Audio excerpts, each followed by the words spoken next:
नमस्कार मुलांनो. छोट्यांच्या गोष्टींची पुस्तकं तुम्हाला खूप आवडतात. हे आम्हाला तुम्ही आवर्जून आमच्या ईमेल आयडीवर सांगताय आणि हे वाचून आम्हाला खूप खूप आनंद होतोय. तुम्हाला आवडतील अशी रंगीत चित्र, वाचता येईल एवढं मोठं अक्षर असलेली ही पुस्तकं ज्या बालमित्रांनी अजून घेतली नसतील, त्यांनी आजच खाली डिस्क्रिप्शनमध्ये दिलेल्या लिंकवर जाऊन ऑर्डर करा आणि वाचनाचा आनंद घ्या. आणि हो, तुमच्या मित्रमंडळींना सुद्धा ही पुस्तकं भेट म्हणून द्यायला विसरू नका.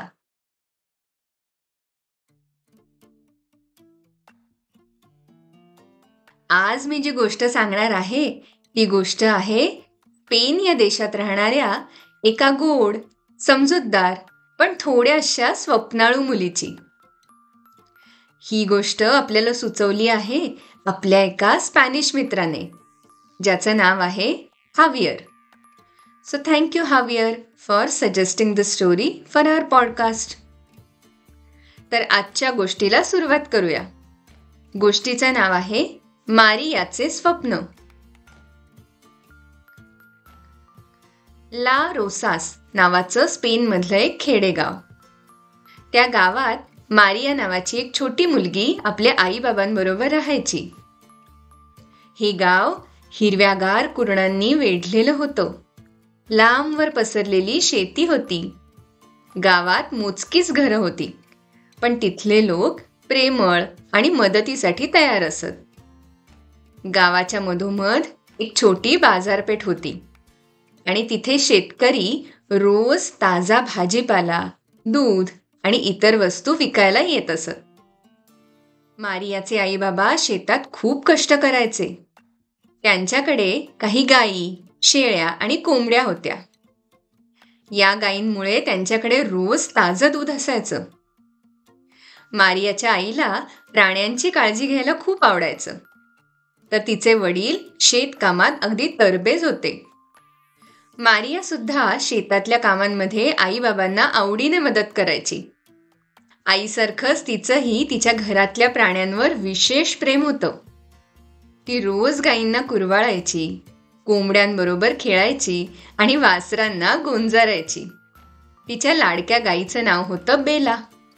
बेलाशी गप्पा मारायला तर तिला खूपच आवडायचं. एक दिवस सकाळी मारियाची आई तापाने थोडीशी आजारी होती. तिच्या चेहऱ्यावर थकवा अगदी स्पष्ट दिसत होता. त्यांच्या गायींनी त्या दिवशी भरपूर दूध दिलं होतं, पण आज मारियाच्या आईला ते बाजारात न्यायला काही जमत नव्हतं. मग आईने मारियाला जवळ बोलावलं आणि तिला म्हणाली, बाळा, आज मला जरा बरं वाटत नाहीये गो. तू बाजारात जाऊन दूध विकू शकशील का? तुला हे नक्की जमेल. हे ऐकून मारियाला खूप आनंद झाला. ती आईला म्हणाली, हो ग आई, मी जाईन ना बाजारात. तू आज मस्त आराम कर. मी सगळं दूध विकेन आणि मिळालेले पैसे घरी घेऊन येईन. आईने मारियाकडे अगदी प्रेमाने पाहिलं. तिच्या कपाळावरून हात फिरवला. मारिया, खूप जबाबदार झालीयस तू. आज दूध विकून जे पैसे मिळतील ते तुझेच असतील, तुझं बक्षीस म्हणून. हे ऐकल्यावर तर मारियाचा आनंद अगदी गगनात मावेनासा झाला.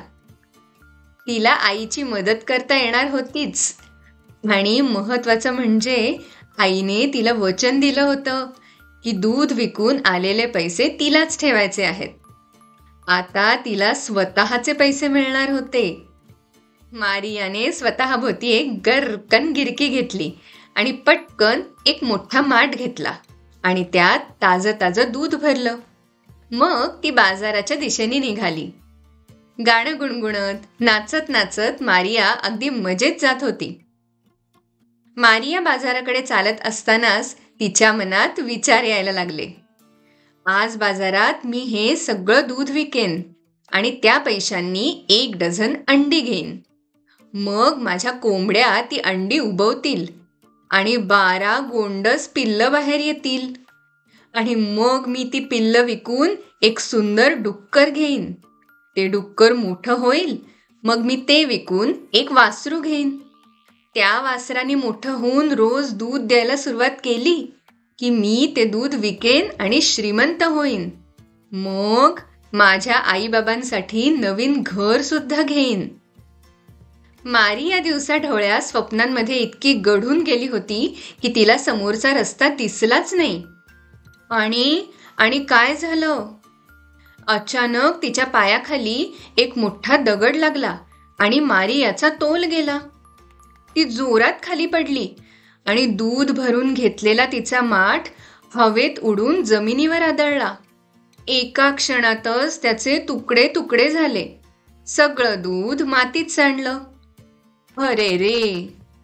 मारिया धडपडत उठली. तिच्या डोळ्यातून पाणी वाहायला लागलं. तिने स्वतःच्या गुडघ्यांकडे पाहिलं तर ते थोडेसे खरचटले सुद्धा होते. पण त्यापेक्षा मोठं दुःख होतं ते म्हणजे तिचं सगळं दूध सांडून गेलं होतं आणि तिची सगळी स्वप्न सुद्धा. मारिया रडत रडत परत घरी आली आणि आईला म्हणाली, आई, हे सगळं काय झालं?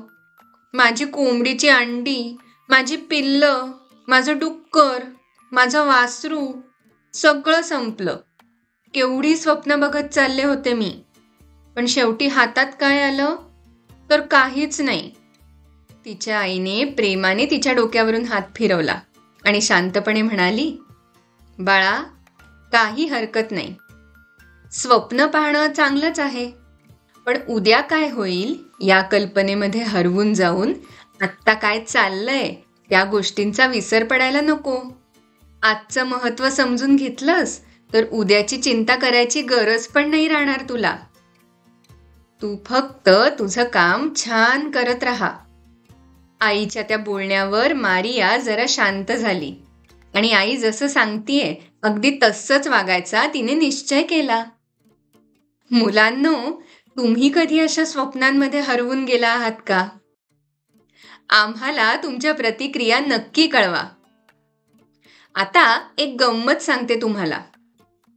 स्पेनमधल्या अदोर या गावात प्रत्येक जण दुपारची झोप घेतो.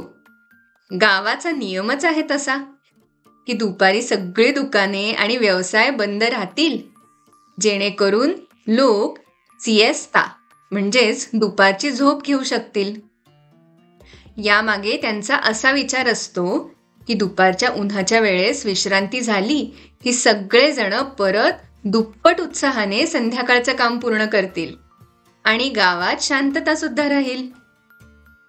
किती छान ना? तुम्हाला आमच्या या गोष्टी आवडतायत का हे आम्हाला आमच्या छोट्यांच्या गोष्टी @gmail.com वर नक्की सांगा. भेटूया पुढच्या रविवारी एका नवीन देशाच्या लोककथेसह. तोपर्यंत अच्छा.